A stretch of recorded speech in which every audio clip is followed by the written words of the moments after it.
Amigos de Hola TV, muy buenos días, tardes o noches, según sea la hora en que usted nos está viendo aquí en nuestro canal de televisión por internet, holatvbcs.com, por supuesto en nuestra página de Facebook, Hola TV BCS. Bueno, hoy acudimos, como cada semana, a un encuentro de diálogo, un encuentro de ideas con mi compañero de fórmula Raimundo León, periodista de Hueso Colorado, corresponsal de La Jornada, y por supuesto tiene su propio medio aquí en La Paz, ejecutivos.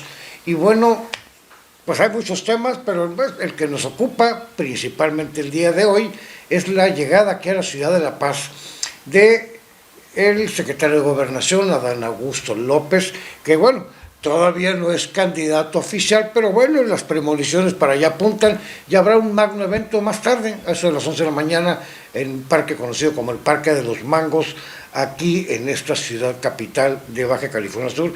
Raimundo, ¿cómo la ves? No, muy bien. Antes que nada, pues agradecerte, Salvador, la invitación aquí al programa Punto Crítico que realizamos todos los días sábado. Y bueno, pues sí, es un día importante para Baja California Sur, importante para el secretario de Gobernación, Adán Augusto López Hernández, quien aspira a ser candidato de Morena a la presidencia de la República, junto con varios militantes de Morena que también tienen lo suyo, ¿no? Estamos hablando de Ricardo Monreal, de Claudia Sheinbaum y de Marcelo Ebrard. Y por ahí también está sumado de parte del Partido del Trabajo, Noroña, que son los que, y hablo de Noroña porque pues podrían ir, yo creo que van a ir en alianza a las presidenciales del próximo año, y evidentemente pues ahí se habla, ¿no? De quiénes van a la delantera. Según sea el simpatizante, pues te dice es que es Adán Augusto, otros dicen no, es que es Claudia, y otros dicen no, es que Marcelo, ¿verdad? Y bueno, pues al final de cuentas, la mejor encuesta va a ser pues la que haga Morena primero, para que defina su candidato, y la más importante de todas, pues obviamente serán las elecciones del 2024. Aquí lo que considero que no debería dejar de ser importante y de tomarse en cuenta es que rumbo a estas elecciones primero internas de Morena pueden ocurrir varios escenarios. Uno, bueno, el que sería idóneo hacer una candidatura global, ¿verdad?, apoyada por los otros candidatos o supuestos candidatos, y la otra que sería terrible es que ocurra una gran fractura, porque obviamente los cuatro candidatos pues tienen sus preferencias y sus grupos, y ahí deberán tener mucho cuidado precisamente para evitar que se dé una fractura y haya migraciones, como ya hemos visto en el pasado, hacia otros partidos. No me dice la candidatura, toma tus canicas y me voy, no sé, a otro partido. Sí, las grandes transiciones de este país se han dado precisamente a raíz de esas rupturas de los partidos políticos. Recordamos una de ellas, el PRI, ese PRI hegemónico, poderoso, que permeaba en todos los territorios de México, y que obviamente después dio paso a otros partidos políticos, y que finalmente hicieron que el Partido de Revolución Institucional en la actualidad pues no tenga el poder que llegó a tener, ¿no? Y eso ha pasado con otros institutos políticos igualmente, con el Partido de la Revolución Democrática, con el propio Partido Acción Nacional, etcétera. Entonces, en el caso de Morena, pues obviamente tiene ¿Su origen ahí? Sí, tiene simpatizando militantes o gente que estuvo militando en otros partidos políticos y que hoy están aglutinados precisamente en las siglas de Morena, que nació primero que nada como un movimiento y posteriormente pues ya se hizo partido político. Entonces, sí, el riesgo de que exista una ruptura, ahí está. Ellos hablan en estos momentos de que van a cuidar esa parte. Ya se definió el método, que va a ser a través de encuesta. Y entonces, pues ahí también lo importante es que la encuesta se lleve a cabo de forma seria, sí, que no haya mano negra, sí, ¿no? de manera responsable, que todo mundo esté de acuerdo con el método, con las encuestadoras. Tengo entendido que se va a hacer una encuesta por parte de Morena, y aparte encuestas espejo, de tal manera que el resultado sea inobjetable y que pues no justifique la salida de nadie. Ya si alguien, después de tener los resultados claros y que la mayoría de ellos se sume a un ganador, pues ya quien determine salirse pues será por otras situaciones, claro, que sí, ya se entendería que pues no estuvo, que fue más por cuestiones de carácter personal y de grupo que por cuestiones de carácter ideológico, o este proyecto que le llaman Cuarta Transformación, que lo que busca el presidente de la República pues es que haya continuidad. Lo que buscan los propios aspirantes, que lo han dicho públicamente, es que haya continuidad y que ellos harían una especie de seguimiento al trabajo que se está realizando actualmente por parte del presidente Andrés Manuel López Obrador. Ahora, la pregunta que tal vez muchos nos hacemos, ok, viene Adán Augusto, se presenta, sigue siendo secretario de Gobernación, ¿cuáles serían los puntos favorables que él pudiera tener? Porque una cosa es que te designen candidato por capricho de alguien, y otra que tengas pues las tablas, que tengas los orígenes, la visión, ¿verdad? ¿Cuál crees tú que sería esa visión que pueda tener para el país? Pues yo creo que en el caso de Adán Augusto, como la de todos los demás aspirantes, pues es la de la Cuarta Transformación, es decir, el tener esa cercanía con el pueblo, el llevar a cabo o darle continuidad a los programas sociales que le han dado tanta popularidad al presidente de la República. Y estamos hablando de estas pensiones para adultos mayores, estamos hablando de las becas para estudiantes, estamos hablando de las becas para gente que se está preparando en talleres y demás, que le llaman, que eran los que les decían ninis y que ahora ya no se les llama así, ahora se les llama jóvenes construyendo el futuro. Y estos programas, ¿no?, para discapacitados, etcétera. Además de eso, obviamente estas obras grandes, importantes que se han estado realizando sobre todo en el sureste del país, en el caso del Tren Maya, el caso de la refinería de Dos Bocas, el caso del aeropuerto Felipe Ángeles, y ojalá, lo que yo sí esperaría es que ahora también se voltee hacia el centro y hacia el norte y noroeste del país, hacia el noreste también, porque algo que se ha demandado mucho cuando vienen los candidatos, incluso cuando viene el presidente de la República, nos preguntamos si para Baja California Sur, pues, ¿qué nos toca, no? ¿Qué se va a hacer? Porque recordamos que los presidentes, cuando toman decisiones importantes, pueden dar, obviamente, ese empuje de desarrollo a los estados. Recordamos a Luis Echeverría, por ejemplo, con la carretera transpeninsular. Ahí está. Ferris y demás cosas. Entonces, si alguien toma, como en el caso también de López Obrador, como bandera el poder desarrollar una región del país en particular, pues obviamente que tiene su ventaja, ¿no? Porque hay que verlo con lo del Tren Maya, ¿no? Todo el sureste del país todavía se va a beneficiar, más allá de estas situaciones de carácter ambiental y que tiene sus contradicciones y demás, pero es innegable que va a ser un detonante económico para esa región y obviamente va a beneficiar a todas las comunidades que están alrededor de este tren. Y no se diga del aeropuerto Felipe Ángeles, aunque se diga que no tiene gente ahorita, no la gente que se espera, es evidente que es mejor tener ese aeropuerto a no tenerlo.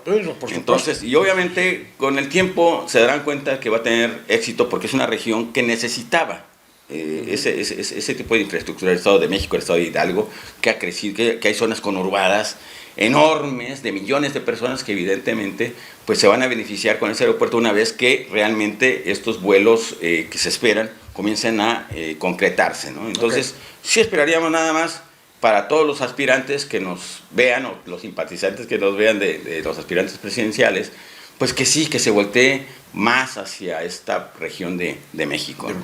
Ahora también algo importante que habría que comentar, y es la inversión que se está haciendo ahorita en este gobierno actual, y que espero que los candidatos lo tomen para sí, es la inversión que se ha dejado de hacer en un rubro muy importante para el país que se llama ciencia y tecnología. Hasta donde yo por ahí leí, se supone que hubo un descuento de un 30% de lo que se invertía del presupuesto original para CONACYT y otras entidades científicas, y que definitivamente pues no le abona nada al país, porque a pesar de que ya algunas organizaciones decidieron que ya la pandemia por COVID ya había pasado, ya todo estaba bien, sin embargo, a México le están llegando apenas unas vacunas nuevas que mandó a hacer ya hace un buen tiempo y ya no hay pandemias, ¿no? Entonces, quiere decir que no se está invirtiendo en tecnología cuando la ciencia y la tecnología son los que impulsan a la humanidad hacia adelante. Entonces, pudiera pensarse que volveremos a quedar en la Edad Media de la tecnología como país, cosa que es muy peligroso porque la tecnología y la ciencia no solamente incide en cuestiones médicas, incide en todas las actividades productivas de un país. ¿Cómo la ves? Sí, yo creo que en este gobierno se ha priorizado la parte social, ¿no? Porque había o existe todavía un gran rezago en muchas partes del territorio nacional. Yo creo que todas las baterías se enfocaron hacia allá, o la mayor parte de las baterías, ¿no? Otras en la creación de esta infraestructura de la que hablamos, en zonas del país que habían estado también atrasadas, que no se les había puesto la atención necesaria por parte de otras administraciones federales y que actualmente pues ya se le está haciendo justicia. Sin embargo, ese tema que tú tocas es importantísimo, Salvador, porque la historia nos dice, y evidentemente también las experiencias internacionales de países como estos, les llaman los tigres asiáticos, Indonesia, Tailandia, Vietnam, por ejemplo. las Coreas, que invierten en tecnología, sobre todo la Corea del Sur, Japón, no se diga, que invierten mucho en tecnología. Y obviamente eso a la larga va beneficiando en lo general, porque obviamente se genera, junto con la tecnología y con la ciencia, pues se va generando industria, y con la industria se va generando conocimiento, y evidentemente esto tiende a permear en el desarrollo social tarde que temprano, ¿no? Ahora, México, yo creo, tiene talento en todos los segmentos de la población. No se diga en tecnología y no se diga en ciencia, pero ese talento siento que está como dormido. Claro. Yo creo que es importante, sí, que los gobiernos federales, desde el gobierno también se le dé esa parte, esa importancia a la ciencia y la tecnología, porque eso va a permitir, precisamente, va a contribuir al desarrollo.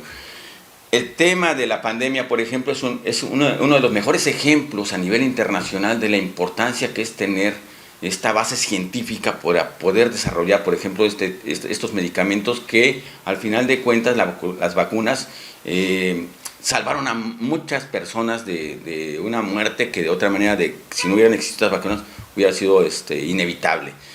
Entonces, ¿quiénes tuvieron esas vacunas? Pues quienes tenían esa base científica, ¿no? Estamos hablando de los chinos, los rusos, los ingleses, los norteamericanos, en el caso de estadounidenses. Y México, junto con el gran cúmulo de naciones que no tienen el mismo desarrollo, evidentemente lo que estaban era esperando que en otros países se inventaran esas vacunas o se descubrieran medicamentos para poder contrarrestar o combatir esta terrible pandemia que mató más de 7 millones de personas a nivel mundial. Entonces, ese es un claro ejemplo de lo que se tiene que hacer. Es más, es una sacudida para decir, hey, en adelante los países en general, y particularmente México, sus gobernantes, por supuesto que tienen que tomar el tema de la ciencia y la tecnología con la dimensión que realmente tiene. Invertirle lo que al menos dicen las organizaciones internacionales, porque México está por debajo de esos parámetros. Entonces, es importante que parte del Producto Interno Bruto se dedique a esta ciencia y tecnología, que se cuide, sí, como dice el presidente, es que no haya privilegios y que no haya lujos también, y que había científicos que viajaban cada rato al extranjero para hacer turismo científico, le llaman. No, que realmente el dinero que se invierta en ciencia sea para ciencia, sí, que genere conocimiento, pero también que sea ciencia aplicable, ciencia para desarrollar alimentos, por ejemplo, vacunas para el ganado, para desarrollo de la agricultura, de la acuacultura, sí, porque cuando se piensa en ciencia, a veces de repente vemos mucha ciencia ficción y decimos, es que los robots y todo. No, o sea, eso es importante, es parte de la ciencia, pero la ciencia tiene que ver con lo que usted consume en su mesa a veces, ¿no? O sea, los alimentos, mejores alimentos más vitaminados, etcétera. Entonces, el mismo automóvil que utilizas, si es eléctrico, si no es eléctrico, evitar la contaminación, todo eso tiene que ver con la ciencia. Entonces, por supuesto que es importante que se tenga una educación, sí, masiva, universal, pero también se tengan cuadros científicos de excelencia, que realmente tengan los elementos, los laboratorios necesarios, que te puede en un momento dado generar una vacuna en caso de una emergencia como la que posiblemente se puede presentar en el futuro, como lo que fue el COVID-19.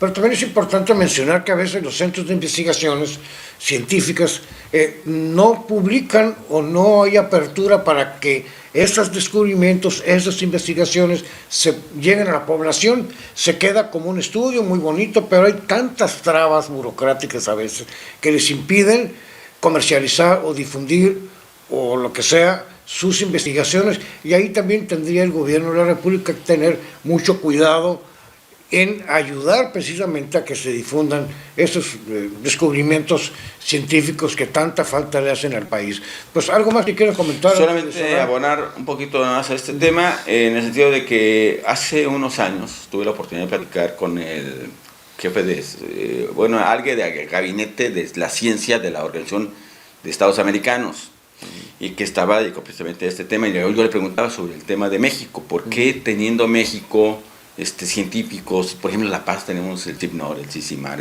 la Universidad Autónoma de Baja California Sur, etcétera, una buena cantidad de centros de investigación y de ciencia, ¿por qué no había más ciencia aplicada? Y él me decía que ciencia sí hay de conocimiento, pero en las bibliotecas, guardados, y tenía que ver con algo que ojalá alguien nos aclarara. Vamos a buscar la manera de entrevistar a alguien que sepa de fondo este asunto, pero él me hablaba de que había reglamentaciones, legislaciones que impedían que eso se difundiera, que esa ciencia que estaba en los libreros pudiera aplicarse. La otra es, obviamente, la necesidad que se tiene de que para que exista ciencia aplicada, pues tiene que haber inversión. Claro. Es decir, que alguien, el mismo gobierno o la iniciativa privada, le apueste a los científicos, claro, confíe en los científicos y desarrollen obviamente esa tecnología, que hay que decirlo, o sea, la tecnología lleva años a veces, ya hay que tener paciencia. A veces se cree que, no, es que invéntate una vacuna. A ver, espérate, una vacuna, no, lo normal es que tarde 10 años. En el caso del COVID dijeron, es que se desarrolló en un año. Aquí hay que hacer una aclaración. Sí, tardó un año en generarse la vacuna específica para el COVID-19, pero los países desarrollados ya tenían bases genómicas que permitieron acelerar el proceso para que se tuviera una vacuna de emergencia en principio. Ahorita ya la vacuna se está desarrollando. México, por cierto, ya tiene su vacuna patria, que qué bueno que la tiene, ¿no? Alguien dirá, no, pero es que ya se terminó la emergencia sanitaria del COVID.